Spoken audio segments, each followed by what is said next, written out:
స్వాతంత్రం పూర్వము right from Mahatma Jyotiba Phule నుంచి మొదలుకుంటే మరి సాహు మహారాజు, ఆ తర్వాత డాక్టర్ బాబాసాహెబ్ అంబేద్కర్. ఈ రిజర్వేషన్స్ అనే అంశం సామాజిక వివక్షకు గురైనటువంటి వర్గాలు, ఆర్థికంగా అసమానతతో కూడుకున్నటువంటి సమాజానికి సమాన అవకాశాలు అన్ని రంగాల్లో విద్య, ఉద్యోగం, చివరికి రాజకీయాలు కూడా కల్పించాలనే ఒక సదుద్దేశంతో, లక్ష్యంతో ఈ రిజర్వేషన్స్ అనే అంశం తెర మీదకి రావడం. ఆ తర్వాత మొదటిసారిగా స్వాతంత్రం వచ్చిన తర్వాత, ఇంతకుముందు వారు చెప్పినట్టుగా ప్రియర్ టు ఇండిపెండెన్స్ బ్రిటిష్ హయాంలో కూడా రిజర్వేషన్స్ అనేది మరి కొనసాగినప్పటికీ మెడ్రాస్ ప్రెసిడెన్సీలో ఫస్ట్ టైం మరి 1947లో ఆ రోజు బ్యాక్వర్డ్ క్లాస్ అనేటువంటి ఒక పదాన్ని పొందుపరిచి ఒక జీవో 1947. ఆ తర్వాత ప్రభుత్వం ఏర్పడిన తర్వాత మనకంటూ ఒక రాజ్యాంగం ఏర్పాటు చేసుకున్న తర్వాత డాక్టర్ బాబాసాహెబ్ అంబేద్కర్ యొక్క రాజ్యాంగంలో చాలా స్పష్టంగా ఎస్సీ ఎస్టీకి రాజ్యాంగపరమైనటువంటి రిజర్వేషన్ కల్పించాం.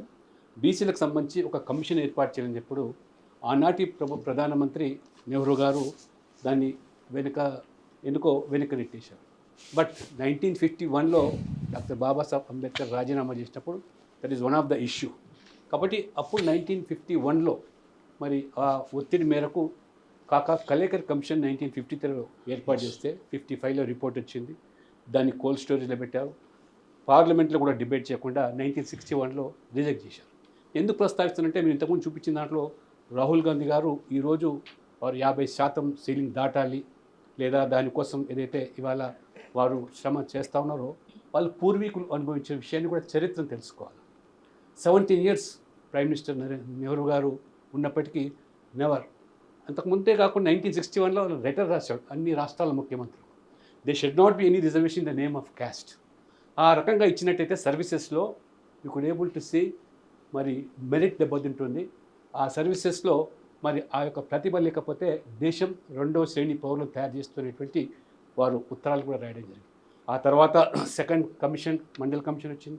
దాన్ని కూడా ఆన్ రికార్డ్ పార్లమెంట్లో being an opposition leader Rajiv Gandhi గారు కూడా 2 hours 40 minutes దాని మీద ప్రస్తావన సంభాషణ జరిగినప్పుడు, చర్చ పెట్టినప్పుడు 210 నెలలు అపోజ్ చేశారు వారు కూడా.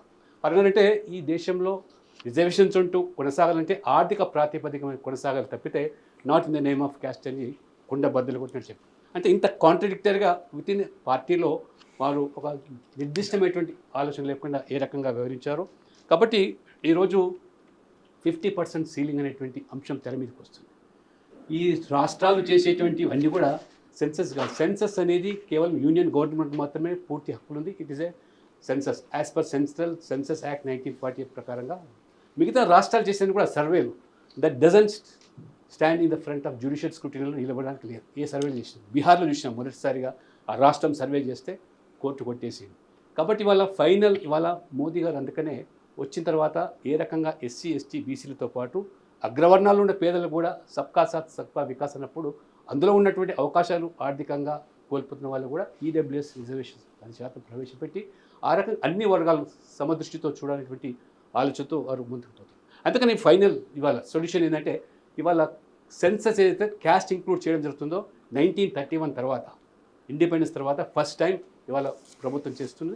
దానికి సొల్యూషన్ ఏంటంటే 50%, 60% ఏదనేది ఈ సెన్సస్ లెక్కలు తేలిన తర్వాతనే ఆ జనాభా ప్రాతిపదికన ఆ రకంగా 50% క్యాపింగ్ దాని మీద కూడా ఒక సొల్యూషన్ వచ్చేదానికి అవకాశం. అంతేగాని మనం ఇవాళ రాష్ట్రాలు సర్వే చేస్తున్నాం, మా రాష్ట్రాలకు అనుగుణంగా 42%, 50% ఎక్కడ కూడా ఇది మరి ఈ యొక్క జ్యుడిషియల్ స్క్రూటినీ నిలబడడానికి ఆస్కారం లేదు. కాబట్టి సైంటిఫిక్ ఎన్యూమరేషన్ జరగాలంటే కూడా ఈ సెన్ససే ప్రాతిపదిక.